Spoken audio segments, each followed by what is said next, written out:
नमस्कार। आज हेउछि एप्रिल 9 तारिख गुरुवार। चलंतु आज दिनर गुरुत्वपूर्ण खबर उपरे नजर पकेइबा। प्रथम खबर, सोशल मीडिया रे खराब शब्द कहूथिले सावधान, आसीबो आईन नियाजिबो कार्यानुष्ठान। अपशब्द व्यवहार उपरे लागिबो रोक। सोशल मीडिया हेउ किंबा बाहरे केउठी भी केही अपशब्द व्यवहार करि परिबे नाही। सोशल मीडिया रे अश्लील भाषा व्यवहार कले कड़ा कार्यानुष्ठान ग्रहण कराजिबो बोली चेतावनी देइछन्ति आईन मंत्री Prithviraj Harichandan. Prevention of hate speech and hate crime act सरकार लागू करबा को जाउछन्ति बोली आईन मंत्री कहिछन्ति। से कहिछन्ति जे सोशल मीडिया कुचित हेबाको आरंभ हेलानी। किछि लोक अभद्र मानसिकता देखाउछन्ति, एहार प्रकृत चिकित्सा हेबा दरकार बोली से कहिछन्ति। सेहि परि जेउ माने सोशल मीडिया रे आशालीन शब्द प्रयोग करूछन्ति सेमाने हेले मानसिक रोगी। सेमानंकु पागलखाना रे करेंट दिया जिबो भली व्यवस्था करा जिबा दरकार। जदि सेमानंकु एपरि कार्यरु निवृत्त न रखा जाय तेबे सेमाने सोशल मीडिया रो शालीनता को ध्वंस करिदेबे बोली आईन मंत्री प्रकाश करिछन्ति बोली खबर मिलिछि। परवर्ती खबर एणिकी पेट्रोल पंप रे मिलिबो 5 केजी गैस सिलिंडर। जोगाण मंत्री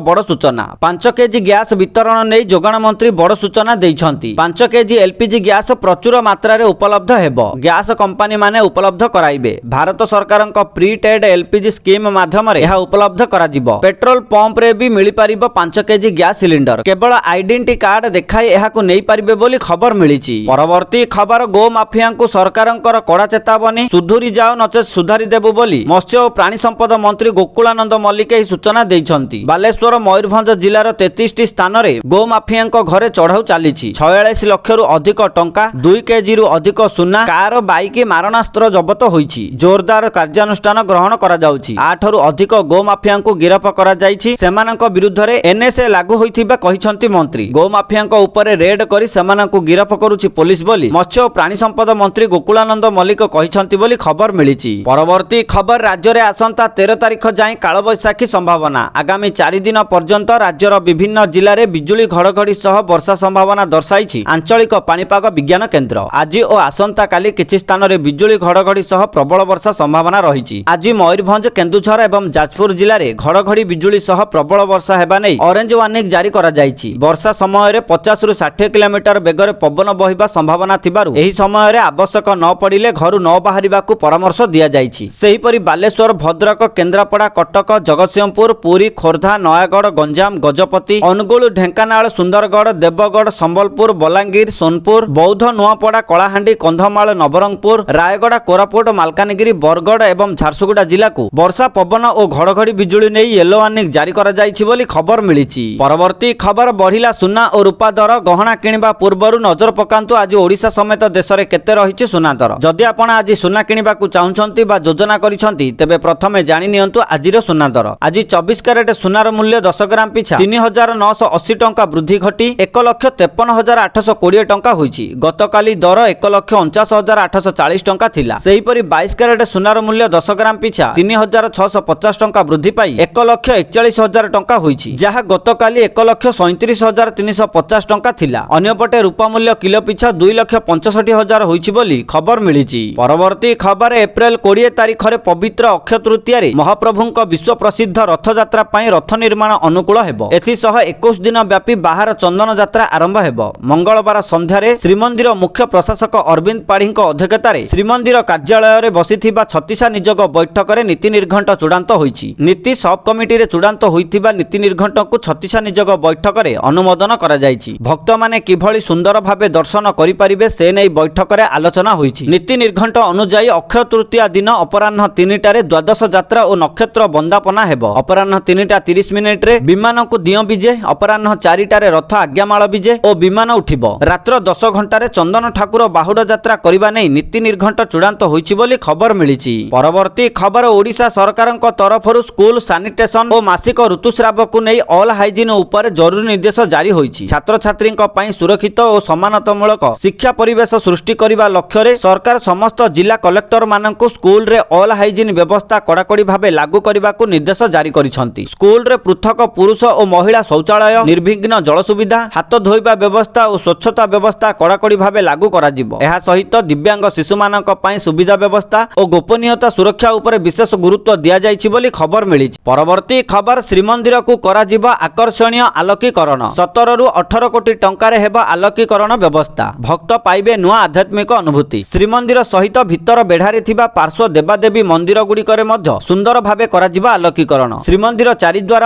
ମେଘନାଦ ପାଚେରୀ, କୁରୁମ ବେଢା, ଜଗମୋହନ, ନାଟମଣ୍ଡପ, ଆନନ୍ଦ ବଜାରରେ ଆଲୋକୀକରଣ ହେବ। ସେହିପରି ଭିତର ବେଢାରେ ମା ଲକ୍ଷ୍ମୀ ଏବଂ ବିମଳାଙ୍କ ସହ ଅନ୍ୟାନ୍ୟ ପାର୍ଶ୍ୱ ଦେବାଦେବୀଙ୍କ ମନ୍ଦିରର ଆଲୋକୀକରଣ କରାଯିବ। ଏହି ଆଲୋକୀକରଣ ବ୍ୟବସ୍ଥାର 5 ବର୍ଷ ପାଇଁ ରକ୍ଷଣାବେକ୍ଷଣ ନେଇ ମଧ୍ୟ ଖୁବ୍ ଶୀଘ୍ର ଟେଣ୍ଡର କରାଯିବ। ଶ୍ରୀମନ୍ଦିରକୁ ଆଲୋକୀକରଣ କରାଯିବା ପରେ ପୁରୀକୁ ଆସୁଥିବା ଶ୍ରଦ୍ଧାଳୁମାନେ ଏକ ନୂଆ ଅନୁଭୂତି ପାଇବେ। ଆସନ୍ତା 3 ରୁ 4 ମାସ ମଧ୍ୟରେ ଏହି କାର୍ଯ୍ୟ ଶେଷ କରିବା ପାଇଁ ଲକ୍ଷ୍ୟ ରଖାଯାଇଥିବା କହିଛନ୍ତି ପରିଚାଳନା କମିଟି ସଦସ୍ୟ ବୋଲି ଖବର ମିଳିଛି। ପରବର୍ତ୍ତୀ ଖବର 5 କେଜି ଏଲପିଜି ସିଲିଣ୍ଡର ଯୋଗାଣ ଏବଂ ବଣ୍ଟନକୁ ପ୍ରାଥମିକତା ଦେବାକୁ ନିର୍ଦ୍ଦେଶ।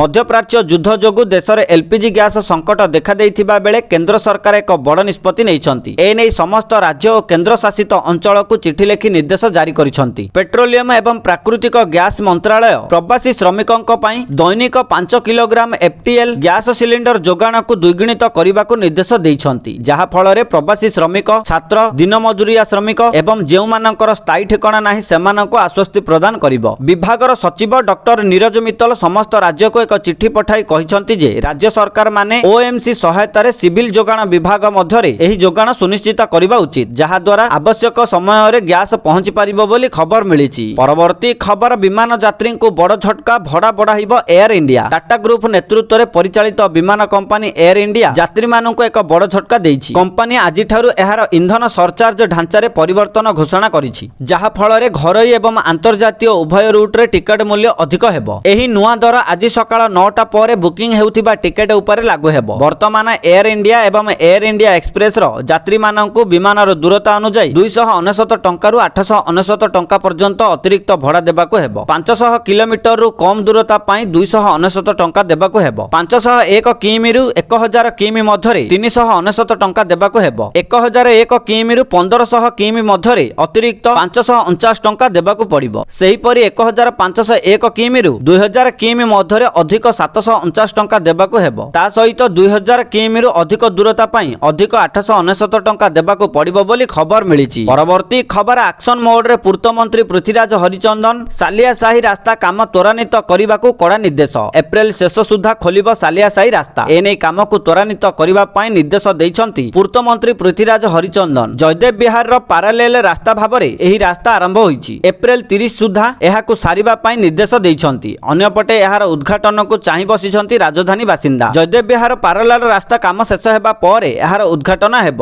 ଏପ୍ରିଲ 30 ତାରିଖରେ ଏହାକୁ ଉଦ୍ଘାଟନ କରିବା ପାଇଁ ପୂର୍ତ୍ତ ବିଭାଗର ଲକ୍ଷ୍ୟ ରହିଛି। ଏଥିପାଇଁ ଏହି କାମକୁ ତ୍ୱରାନ୍ୱିତ କରିବା ପାଇଁ ବିଭାଗୀୟ ମନ୍ତ୍ରୀ ପୃଥ୍ୱୀରାଜ ହରିଚନ୍ଦନ ନିର୍ଦ୍ଦେଶ ଦେଇଛନ୍ତି ବୋଲି ଖବର ମିଳିଛି। ପରବର୍ତ୍ତୀ ଖବର ରାଜସ୍ୱ ବିଭାଗରେ ବଡ଼ ନିଯୁକ୍ତି ସୁଯୋଗ। ରାଜ୍ୟର ରାଜସ୍ୱ ପ୍ରଶାସନକୁ ଆହୁରି ସୁଦୃଢ଼ କରିବା ନିମନ୍ତେ ଓଡ଼ିଶା ସରକାରଙ୍କ ଦ୍ୱାରା 1363 ଜୁନିୟର ରେଭେନ୍ୟୁ ଆସିଷ୍ଟାଣ୍ଟ ପଦବୀକୁ ସିଧାସଳଖ ନିଯୁକ୍ତି ମାଧ୍ୟମରେ ପୂରଣ କରିବାକୁ ସ୍ୱୀକୃତି ମିଳିଛି। ଏହି ନିଯୁକ୍ତି ନିମନ୍ତେ ଅର୍ଥ ବିଭାଗର ପ୍ରମୁଖ ଶାସନ ସଚିବଙ୍କ ଅଧ୍ୟକ୍ଷତାରେ ଗଠିତ କମିଟିର ବୈଠକରେ ଉକ୍ତ ନିଷ୍ପତ୍ତି ଗ୍ରହଣ କରାଯାଇଛି। ଏ ସମ୍ପର୍କରେ ରାଜସ୍ୱ ବିପର୍ଯ୍ୟୟ ପରିଚାଳନା ବିଭାଗର ଅତିରିକ୍ତ ମୁଖ୍ୟ ଶାସନ ସଚିବ ଡକ୍ଟର ଅରବିନ୍ଦ ପାଢ଼ୀ ଜିଲ୍ଲାପାଳମାନଙ୍କୁ ଚିଠି ଲେଖିଛନ୍ତି। ଏହି ପଦବୀଗୁଡ଼ିକୁ ରାଜ୍ୟର 30ଟି ଜିଲ୍ଲାରେ ସିଧାସଳଖ ନିଯୁକ୍ତି ପ୍ରକ୍ରିୟା ମାଧ୍ୟମରେ ପୂରଣ କରାଯିବ। ଜିଲ୍ଲା ଭିତ୍ତିକ ଖାଲି ଥିବା ପଦବୀ ସଂଖ୍ୟା ସହିତ ଅନୁସୂଚିତ ଜାତି, ଅନୁସୂଚିତ ଜନଜାତି ଏବଂ ସାମାଜିକ ଓ ଶିକ୍ଷାଗତ ପଛୁଆ ବର୍ଗ ସହ ମହିଳା, ଦିବ୍ୟାଙ୍ଗ, ଏକ୍ସ ସର୍ଭିସମ୍ୟାନ୍ ଏବଂ କ୍ରୀଡ଼ାବିତଙ୍କ ପାଇଁ ଆବଶ୍ୟକୀୟ ସଂରକ୍ଷଣ ନିମନ୍ତେ ଏହି ଚିଠିରେ ଉଲ୍ଲେଖ ଅଛି। ଏହି ନିଯୁକ୍ତି ସମ୍ବନ୍ଧରେ ଜିଲ୍ଲାପାଳମାନଙ୍କୁ ଓଡ଼ିଶା ଅଧସ୍ତନ କର୍ମଚାରୀ ଚୟନ ଆୟୋଗ ସହ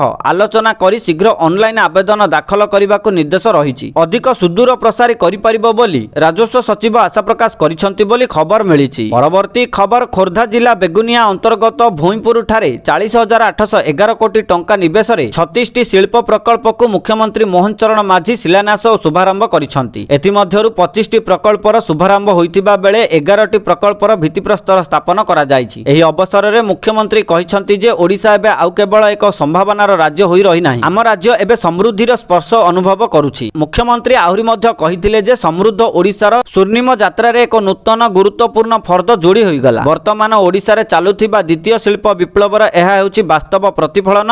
ଆଗାମୀ କିଛି ବର୍ଷ ମଧ୍ୟରେ ଆମ ରାଜ୍ୟ ଏକ ପୂର୍ଣ୍ଣ ସମୃଦ୍ଧି ସମ୍ପନ୍ନ ରାଜ୍ୟ ଭାବେ ବିଶ୍ୱ ଦରବାରରେ ଉଭା ହେବ। ଆଜିର ଏହି କାର୍ଯ୍ୟକ୍ରମରେ ଆଉ 40,000 କୋଟି ଟଙ୍କାର ପୁଞ୍ଜିନିବେଶ ହୋଇଛି ଏବଂ 59,000 ନିଯୁକ୍ତି ସୃଷ୍ଟି ହୋଇଛି। ଆମକୁ ଯେଉଁ ସାମଗ୍ରୀ ବିଦେଶରୁ ଆମଦାନୀ କରିବାକୁ ପଡୁଥିଲା ସେଗୁଡ଼ିକ ଏବେ ଆମ ଖୋର୍ଦ୍ଧା ମାଟିରେ ତିଆରି ହେବ ବୋଲି ମୁଖ୍ୟମନ୍ତ୍ରୀ କହିଛନ୍ତି ବୋଲି ଖବର ମିଳିଛି। ପରବର୍ତ୍ତୀ ଖବର ଅମରାବତୀ ଏବେ ଆନ୍ଧ୍ରପ୍ରଦେଶର ଏକମାତ୍ର ରାଜଧାନୀ। ସ୍ଥାୟୀ ରାଜଧାନୀ ଭାବରେ ଆଇନଗତ ସ୍ୱୀକୃତି ମିଳିଛି। ସଂସଦରେ ପାରିତ ହେବା ହେବା ପରେ ଆନ୍ଧ୍ରପ୍ରଦେଶ ପୁନର୍ଗଠନ ସଂଶୋଧନ ବିଲ୍କୁ ରାଷ୍ଟ୍ରପତିଙ୍କ ମଞ୍ଜୁରୀ ମିଳିଛି। ଆନ୍ଧ୍ରପ୍ରଦେଶ ମୁଖ୍ୟମନ୍ତ୍ରୀ ଚନ୍ଦ୍ରବାବୁ ନାଇଡୁ ଏକ୍ସରେ ଏହି ଘୋଷଣା କରିଛନ୍ତି। ଆନ୍ଧ୍ରପ୍ରଦେଶର ସ୍ଥାୟୀ ରାଜଧାନୀକୁ ନେଇ ଦୀର୍ଘ ଦିନ ଧରି ରହିଥିବା ସସ୍ପେନ୍ସ ଶେଷ ହୋଇଛି। ଏବେ ଏହା ନିଶ୍ଚିତ ହୋଇଛି ଯେ ଅମରାବତୀ ଆନ୍ଧ୍ରପ୍ରଦେଶ ରାଜ୍ୟର ଏକମାତ୍ର ରାଜଧାନୀ ହୋଇଛି ବୋଲି ଖବର ମିଳିଛି।